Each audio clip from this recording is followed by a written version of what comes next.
मनुस्मृति है, page number 273 पर लिखा है कि जो शूद्र ब्राह्मण के साथ एक आसन पर बैठना चाहे तो राजा उसकी कमर पर दगवा कर उसे देश से निकलवा दे या उसकी चुत्तर कटवा ले। पेज नंबर 271 पे लिखता है कि शूद्र यदि द्विजातियों से कठोर वचन कहे तो उसे जीभा छेदन दंड दिया जाएगा, क्योंकि वह अधम है, पैर से उत्पन्न हुआ। इसमें कहता है महोदय कि नाम और जाति लेकर यदि शूद्र द्वय से द्विजों की निंदा करे तो जलते हुए 10 उंगली लोहे की सलाख उसकी मुंह में डाली जाए। क्या किसी कुत्ता को, गधा को मुंह में 10 उंगली लंबा लोहे का रड लाल करके डाला गया होगा महोदय? इसने किला बनाया, महल बनाया, कोठी बनाया महोदय, लेकिन उसमें शौचालय नहीं बनाया।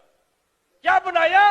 एक जात बनाया, डोम बनाया, मेहतर बनाया कि बाकी लोग मल मूत्र करेंगे और सुबह उठ के हाथ से उठा के माथा पे उठा के फेंकने का काम करेगा। डॉक्टर नहीं बनाया, नर्सिंग होम नहीं बनाया, एक जात बनाया, चमैन बनाया कि किसी के घर में डिलीवरी हो तो बुलाओ चमैनिया को, उस चमैन को बुला करके डिलीवरी करवाया गया। इस देश में हम लेदर टेक्नोलॉजी विकसित नहीं किए, जूता चप्पल नहीं बनाए महोदय, लेकिन हमने एक जात बनाया, चमार बनाया कि भाई तुम्हारा काम जूता बनाना है और तुम्हारा काम जूता खाना है, काटना है। यह भारत का मनुवादी व्यवस्था। यहाँ जात पूछ करके डेरा नहीं मिलता महोदय। हम विधायक बन गए, हमको 3 महीना तक कोई डेरा नहीं दिया, तो जा करके अंतिम छोर पर हमको रहना पड़ा। अभी जो भारत के प्रधानमंत्री, यशस्वी प्रधानमंत्री लोग कहते हैं, उनका एक किताब प्रकाशित हुआ, कर्मयोगी। उस किताब को पढ़िए, आप तो जरूर पढ़िए।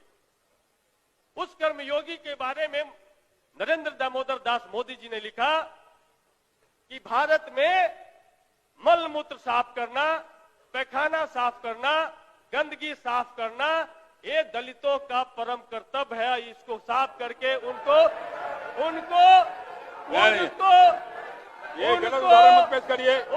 आत्मसंतुष्टि की अनुभूति होती है। महोदय पढ़ा जाए, हमने रेफरेंस दिया महोदय, हम कोई झूठ नहीं बोल रहे हैं। आप बैठिए, प्रोसीडिंग में नहीं जाएगा, बैठिए ना महोदय।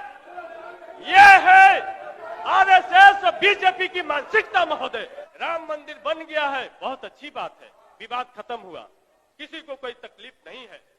ईटा हमने बनाया महोदय, चौखट हमारे बड़ी समाज ने बनाया, पत्थर महोदय किसी पत्थलकट्टी का चमार जो मूर्तिकार है उसने बनाया महोदय, घंटा हमारा ठठेरा भाई ने बनाया महोदय, और उसमें जो चढ़ने वाला दूध महोदय ग्वाला के यहाँ से आता है महोदय, और उसमें चढ़ने वाला फूल महोदय कोयरी कुर्मी के खेत से आता है, माली तोड़ के लाता महोदय। उसमें बजने वाला शंख जो महोदय, वो शंख है कोई मछुआरा भाई निकाल करके लेकर के आया। लेकिन सर्व तब होता महोदय कि जब बन के तैयार हो जाता है, भारत की राष्ट्रपति द्रौपदी मुर्मू जी को लाया नहीं जाता महोदय। दुख तो तब होता महोदय कि राष्ट्रपति भी हो गए, लेकिन प्राण प्रतिष्ठा में हम नहीं जा सकते हैं, क्योंकि हम आदिवासी हैं। आराम से बोलिए, आराम से बोलिए, बहुत बड़ा तकलीफ नहीं बोलिए। आज बिहार में एक तकलीफ। जय हिंद साथियों, वीडियो तो आपने देख ही लिया होगा। साथियों, जिस तरीके से विधायक जी ने जिन बातों को बताया वो वाकई में हमारे समाज के साथ अन्याय हुआ है।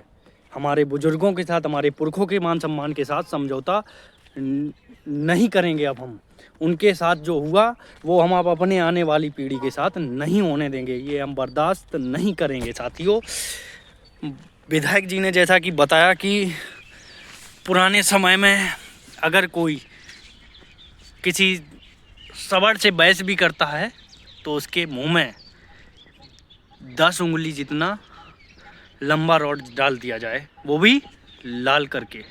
साथियों, किसी को इस तरीके से प्रताड़ित करना, इतनी तकलीफ़ें हमारे महापुरुषों ने सही हैं। साथियों, बड़े ही कठिन परिश्रम के बाद ये कारवां यहाँ तक पहुँचा है। बाबा साहब अम्बेडकर ने कहा था कि बहुत ही मुश्किल और कुर्बानियों को झेलते हुए मैं इस कारवां को यहाँ तक लाया हूँ। अगर इसको आप आगे ना ले जा सको तो इसको पीछे भी मत जाने देना। साथियों, ये बातें बहुत तकलीफ़ देती हैं कि बाबा साहब अम्बेडकर ने अपनी 4 औलादें कुर्बान कर दी, तो इन चीज़ों पर आपको विचार करना चाहिए। और जो विधायक जी ने कहा वो बिल्कुल सत्यता है, और ऐसे ही नेताओं की हमें ज़रूरत है जो हमारे इतिहास को आवाज़ बना के खड़ा करें और हमारे इतिहास को बताएं, और अपनी आवाज़ को मजबूती से सदन से लेकर विधानसभा से लेकर सदन से लेकर लोकसभा तक उठाएं, और जब ज़रूरत पड़े तो उस आवाज़ को और मजबूती से उठाकर रोड पर भी लाएं।